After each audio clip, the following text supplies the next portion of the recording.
Hi there, Malcolm here with my 176th Booktube video, and today I'm bringing you September's wrap-up and October's TBR.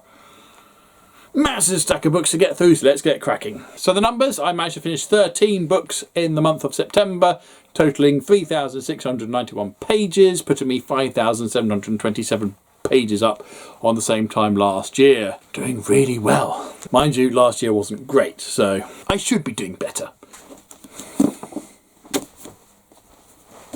Which way do I do this? Right, that's got a bit more reflection from the window. This is over here. Over here. I don't know what's going on. So first up is Desecration, the 9th book of the Left Behind series by Tim LaHaye and J.B. Jenkins. The second coming has been and gone, and those left on planet Earth are just trying to survive, while the Antichrist is stomping around doing his thing. Now, as a reread, this series so far has been a little underwhelming. Huge volumes of not really much happens, with a final thing at the end that makes the whole thing justified in a way. Not so this one. This was action-packed all the way through. The tension's really mounting for our heroes as things are going from bad to worse, and the squeeze is really on. He gets lots of significant characters, and for a change it's not a end of book cliffhanger. Are they alive or not? Wait until the next book. No, it happens in the middle of the story, and it doesn't take long for what really happened to be revealed. Obviously these books come with a huge chunk of artistic license, but on the whole are quite an interesting prediction of what could happen in the end times. Buy it. And after that I then read False Memories, a Buffy the Vampire Slayer graphic novel. And in this one Buffy is basically trying to come to terms with having a sister she'd never had before, but always did. There are some bad vampires doing a thing, but that really is the backdrop to the main issue. She has flashbacks to what happened in the past, where Dawn is suddenly a significant part of it all, even though she wasn't. Quite a complex story, well told. The artwork is okay. You can tell who's who. What more can you ask for, really? Worth buying. And then after that I then read Falling, debut novel by T.J. Newman. And this airplane thriller features a pilot who's been blackmailed to crash his plane somewhere. The threat being, if you don't, we'll blow up your family. Here's the air stewards and an FBI agent on the ground trying to resolve it from that end. Really exciting, and on the whole not a bad first novel. Written by someone who is formerly cabin crew, T.J. Newman clearly put in her expertise and knowledge of aeroplanes and operations into the book, but does add a disclaimer about changing things just to make it a bit more exciting. I suppose on one side it's nothing we haven't really seen before, but with the focus being on the cabin crew particularly, that was a nice change. As opposed to being a helping role, they have a much more significant role in the proceedings. Yeah, really good. Worth buying. And after that I then read Marvel Black Panther. Who is the Black Panther? I was in two minds about this one. You know, some of it gives a really good history of Wakanda through the ages. The fact that they've always been one step ahead of anywhere else, at least. But two, it's quite a long, convoluted story. It features Claw and Rhino, among other villains, trying to get into Wakanda to do something. I just felt it tried to do too much without really doing anything at all for a lot of it. Now, the thing I've liked so far about the Marvel Select series is that they're quite good for casual Marvel readers to get into them. I think this one forgot its Marvel Select by introducing far too many villains which haven't been on screen. Now, I know the graphic novels and the MCU are two different things, but at least having seen them on screen I have a vague idea about what these characters are. Introducing quite a lot of villains in here that aren't on screen. I've not seen them before. I don't know who they are. I don't know what they can do. I don't know what threat they are or their motivations or anything. It was alright, but not as good as I'd hoped it would be. The artwork's okay. This is quite a good scene of Captain America versus Black Panther and losing. But quite gritty and grainy in appearance, which I'm not sure if was trying to set a scene, but I didn't care for it hugely. It's worth reading. And then next up was Asterix and the Class Act, in which last year I went through all my Asterix books, but subsequently picked up this one during our stay in France, and it's an English language one, which is nice. And this is a short story collection featuring 14 tales of Asterix and Obelix and co, written by the original creators, Goscinny and Uderzo, generally as pieces for magazines or for events, 2 to 5 pages long really. Absolutely loved every second of this. I know the new stuff, they try really hard to keep it in keeping with the originals, but they have lost something. So to read something written and drawn by the original creators, pure gold. Booktastic. And after that I then read Aliens Genocide. This is by Mike Richardson. I previously read Aliens Genocide by David Biscoff, the novel, and arguably the 4th book of that Aliens series. And so I finally got my hands on the 4th book in the graphic novels. I think these happened first and then the novels happened. And like with last month when I compared the graphic novel of Species to the novel, it was really interesting to see how this graphic novel compared to a sort of 300-page book. Following events of the Female War, where a team of very brave people go to the alien homeworld, collect the alien Queen Mother, bring her back to Earth, and get all the aliens on Earth, or most of them, to run to her and then blow up in a big explosion, thereby saving the planet. Here there is a chief exec of a pharmaceutical company who needs more of the Queen Mother jelly to make some of his magic super soldier pills, and so takes a squad of Marines back to the planet to get a sample. And of course nothing ever goes smoothly, and there's the adventure. Yeah, it hits all the notes I remember from the book. The artwork is a little bit washed out, and you couldn't always tell who was who, but it was alright. Certainly the detail of all the xenomorphs fighting each other. You know, you've got two factions of these xenomorphs literally ripping into each other. You know, you can see each and every single one drawn there. So there's certainly a lot of effort into it, but again, it's the cheap production of making these comics back in the day. They don't stand up to what we're used to nowadays. I enjoyed the story in the novel. I enjoyed the story in the graphic novel. I think on the whole, I prefer the novel. I'm not sure if because I read it first, or because it's got the space to flesh out characters more and delve deep into what's going on. But yeah, this is a nice watered down version of the novel. Buy it. And after that, I then finished Kookaburra Planète d'Accueil. This is book 1 of the Kookaburra series. This is a French graphic novel in French.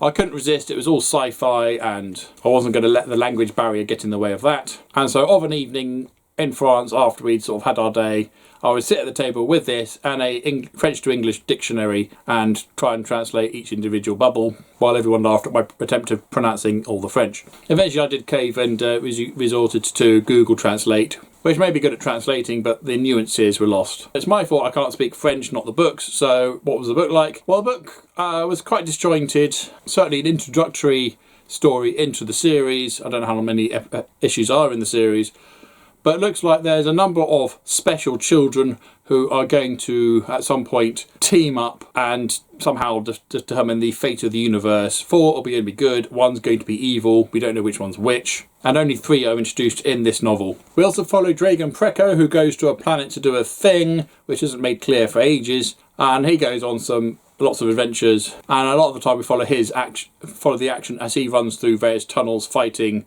things that look like xenomorphs and things that look like predators, but aren't, while rescuing some sort of princess who really doesn't want to be rescued. And if Google Translate is anything to go by, swearing profusely. That was a lot of fun. I did enjoy it eventually. Like I say, it took me a long time to get through to translating each individual panel. I think next time I do it, I'm going to have to do it with some sticky notes to put in, just so I don't have to get Google Translate out the whole time.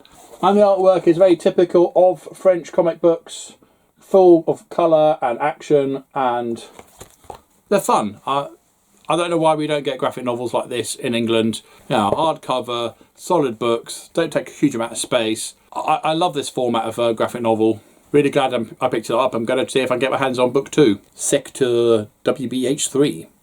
Worth buying. I'll say it took a little while to get into, not because of the language barrier, but because you didn't really know what was going on or why for a long time. And they kept introducing these random children across the universe who are just doing something completely unattached to anything else, and it's only at the end of the book you actually find out what the relevance of the children are, and you only meet 3 of the 5 anyway. Anyway, good stuff. And after that I then read Proxima by Stephen Baxter. The story mostly follows Yuri, who wakes up what he thinks is on Earth, but is actually approaching orbit of the planet Proxima, and he and his fellow wakey up people are going to colonise the place. They're put down on the planet, they're put down in small groups scattered across the planet, far enough away from each other that they can't really contact each other, in an attempt to increase the chances of at least one colony surviving and being there for when humanity turns up again. And we follow their plight as they just try to survive, and the numbers dwindle pretty quickly, in fact shockingly quickly. Meanwhile, we also follow Steph, back in the solar system, who grows up to investigate some of the mysteries surrounding Mercury. There's stuff on Mercury that really shouldn't be there, couldn't be there, and what does this mean? Well, she's got to try and find out. And in some way, Steph and Yuri find themselves working on opposite ends of the same problem. Like with other Stephen Baxter works, this is epic in scope and nature, where simple things like time and space just are playgrounds for him. And I found that as an author, Stephen Baxter has really grown in making his characters likeable or unlikable, and their stories have a greater flow. Really enjoyed this one. Looking forward to reading book 2 and then the short story collection set in this universe. Buy it. And after that I then read Marvel Non-Stop Spider-Man Big Brain Plan, where some bad guys are targeting intelligent people and sucking out their intelligence. And Spider-Man is left to try and work out just what is going on, how is this happening, and to try and stop it. And in the preface, they describe how normally Peter Parker is dealing with various personal issues, with lots of character development and interaction. And in fact, the plan was for this one was to get rid of all that and just have non-stop action, hence the main title here. And yes, this was non-stop. Poor Spider-Man went from one crazy situation to the next, just trying to survive. His resources, his endurance are coming to the end of their tethers. Nice pun there. Really, really enjoyed this. The action is snappy, jumps off the page, it's clear, which it needs to be. My main complaint though is it ends on a cliffhanger, meaning I need to get hold of the book 2 of this sequence, and so far I've not been able to find it. Worth buying. And after that I then read Children of Time by Agent Tchaikovsky, another colonisation type sci-fi story, but very different to Proxima. And in this one, the colony ship is, as far as they are aware, the only survivors of the now dead planet Earth. In fact, we find out that due to the various wars and other things, Earth was pretty much dragged back to the Stone Age, or near as makes no difference, and civilization had to dig itself back out again and relearn what was lost, or enough of it to regain spaceflight. Unfortunately, Kern's world is an experiment by Dr. Kern to populate it with super intelligent monkeys with the aim of the humans to turn up and move in. Unfortunately, her efforts were sabotaged at the last moment, and instead of super intelligent monkeys being delivered to the planet, the virus that made them super intelligent makes its way down instead. Now, the planet had already been massively terraformed already, and the virus finds its way into, amongst many species, a species of jumping spider that specialises in hunting other spiders, the Portia. So the story follows 2 main characters. Mason, who is occasionally woken up from cryosleep to deal with certain issues and circumstances that the occupants of the colony ship find themselves in. He's an expert in the Earth that was, or as much as anyone can be, and when they reach Kern's satellite, he's the only one that can even vaguely communicate with the now insane intelligence that runs it. And his adventures are interspersed with Portia, a spider on the planet, or rather iterations of a spider on the planet through the many, many, many generations of spiders as the spider civilization grows and prospers and meets its various trials and tribulations of any burgeoning civilization. And of course, at some point, inevitably, the last of the human civilization and this burgeoning spider civilization are going to meet. What's going to happen? Now, unlike with many books with multiple points of view where it's like you're really into what's going with the character you're following, and then it's the next chapter, I want to know what's going to happen next, I don't care about this character. That never happened with this one. I was always interested to know what's going to happen, obviously, but when we jump to the next character, it's like, oh yes, I also want to know what's going on here, let's find out. And then, so each character jump was really refreshing. And I think only on one occasion did I just jump forward a chapter just to see what happened at the following the end of the previous occurrence, but only once did I have that impatience.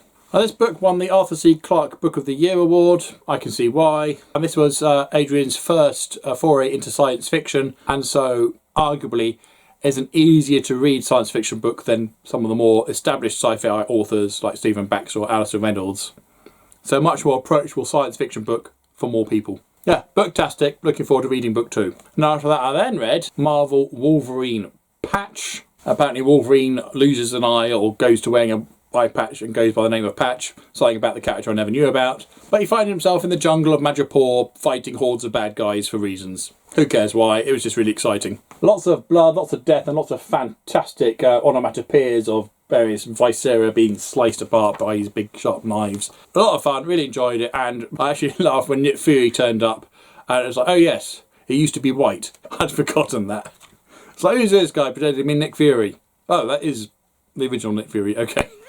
No, worth buying. And after that we then finished reading The Shadow Casket, Book 2 of the Darkwater Legacy by Chris Wooding to my wife. At over 800 pages, this took a long time to get through. I'm really glad we did it. Now, book 1, The Ember Blade, I felt was a stronger book, a much more epic fantasy story, whereas this one certainly felt more like the middle of a trilogy. It meandered a lot more. Things happened in it that didn't really go anywhere. In fact, they actually go on an expedition to do a thing and come back unsuccessful, having achieved nothing at all. But the characters are likeable, although there's only so much brooding teenage angst one can take before it's a case of, oh, just get over yourselves. But yeah, really enjoyed it. Looking forward to book 3 and presumably the conclusion to the series. I don't know how many are going to be in the series, but although not as good as book 1, still definitely worth reading and definitely worth buying. Particularly if you got the nice sprayed edges and foily front cover. Look at that. And finally, I also read Alien Out of the Shadows by Tim Leben. This is book 1 of a new Alien trilogy. And this is a sort of a filler book that takes place between Alien and Aliens, featuring Ripley. And of course, a lot of the time reading this, I was wondering just how could this feature Ripley, because there's no mention of this in Aliens. There is a reason, but and in a lot of ways, this did read very similar to the original Alien book, with a bit of aliens in there. There's a mining enterprise on a planet. The xenomorphs turn up, and the story starts with a shipload of these miners, now infested, crashing into the side of the orbiting ship, knocking it out of its stable orbit. And we follow the survivors of the crash just trying to survive when Ripley randomly turns up, which is a bit inexplicable, but then that's explained as well with a really nice added twist and legacy from Alien, which I thought was a genius addition actually, involving Ash. And of course they then come up with their harebrained scheme to try and survive, and that's how the story runs. Yeah, so a lot of stuff we've seen from the Alien franchise before, but some nice new things as well. And although the xenomorphs do turn out to have originated from an alien spaceship, it's a different alien species to the one that was in the original film, meaning that the xenomorphs are also going to be that little bit different. So that was a fun little change as well. Yeah, really exciting, really enjoyable. And I was talking to my wife the other day about a book that makes you physically jump, like a jump scare, because books really struggle to do that because of the nature of the way that the information goes from page to brain. But I would say the final elevator scene in this one damn near came close to being a jump scare in a book. Kudos to Tim Leben for that. Worth buying. So those are the books I read in September. What's my plan for October? So my book of the month is going to be This Charming Man, book 2 of the Stranger Times series by C.K. McDonnell. And the premise of this really is if the X-Files were a newspaper and set in Manchester and was really funny. And in this one, Manchester seems to have a vampire problem, but the issue is, according to the ancient beings that are running things from behind the scenes, vampires were never a thing, they never existed. If anything, they're an allegory. So, yeah, people who don't believe in vampires in the first place, people who are in the know who say there are no such things as vampires, and then vampires going around and doing what vampires do. Nothing's ever straightforward. Once I finish that, I'll then read the Mammoth Book of Best Short SF Novels. At over 800 pages, this is quite a massive wad of material, featuring 13 novellas by some of the masters of the sci-fi genre, most of whom I have read from before, for all of these stories will be new to me. So, looking forward to reading that. Actually, you can see I've started. Once I do finish that, hopefully within the month, I'll then move on to Star Wars Kenobi. Now, Disney Star Wars did the Kenobi series, which was a thing that happened. This is the novel of Kenobi, which has nothing to do at all with the Disney version, and so really looking forward to seeing how many ways this is going to be better than the TV series was. Set in the same sort of era, Obi-Wan Kenobi's on Tatooine watching over Luke from afar, and it looks like there's going to be some sort of major clash between the Tusken Raiders and the Moisture Farmers again. So looking forward to reading that. And once I've done so, I'll then move on to Star Wars Scourge by Jeff Grubb. This takes place after the Hand of Thrawn duology. Having read the blurb, I don't know who any of these people are and what's going on. But apparently the events in this book were first detailed in the Tempest Feud game product for the Star Wars role-playing game from Wizards of the Coast, written by Jeff Grubb and Owen Casey Stevens, and edited by Christopher Perkins and Dwayne Maxwell. So there you go. It's based off a role-play game. Haven't played the game. New story. Looking forward to it. And once I've managed that one, hopefully, if there's enough time in the month, I'll then move on to Star Wars Survivor's Quest by Timothy Zahn, back with the mainstream characters of Luke Skywalker and Mara Jade. And in this one, the remains of Outbound Flight a craft sent into the unknown space 50 years ago by the Republic and the Jedi is found, and Mara and Luke go to investigate, only to find a hidden threat within. Now, Thrawn was originally responsible for the destruction of Outbound Flight, as chronicled in the book by the same name, also by Timothy Zahn. Really good, go read it. And so I imagine we're either going to face off against the Chiss, or this could be a precursor to the Yuzhang Vong invasion, which was part of the Outbound Flight's secret mission, was to go and find out about what happened to a missing Jedi, who I know ends up having been captured by the Yuzhang Vong. Either way, things look pretty bad. Looking forward to reading that one. Timothy Zahn is great at doing Star Wars. So that's my main group of books. Having finished A Shadow Casket, I'm now reading Assassin's Apprentice by Robin Hobb to my wife, book 1 of the Farseer trilogy. She's read this before but thought I might like it, so reading it to her. And so far it's good, yeah. It's a fantasy story following a young boy who seems to have special powers, who's the illegitimate son of royalty. They've had to abdicate, but he's now under the protection of the current king, and it looks like he's going to be trained to be an apprentice, surprising enough, going by the title here. But it's going to be full of intrigue and politics and possibly even some assassinating. Graphic novels, I'm still working my way through Buffy. This is the last of it in the graphic novel form. So we've got Willow and Tara, Spike, Old Wounds. This looks like it's a derivative of the Angel series. Tales of the Slayer, bunch of stories of various Slayers throughout history. The Last Vampire Slayer, this is quite a new one apparently. And Frey, set hundreds of years after the events of the show. Plus whatever graphic novels that distract me and I read instead. So there we go, I hope you enjoyed all that. Any books caught your eye for any particular reason, comment down below. But as usual, if you have nothing nice to say, then please keep it to yourself. Thank you. And until next time, see you later.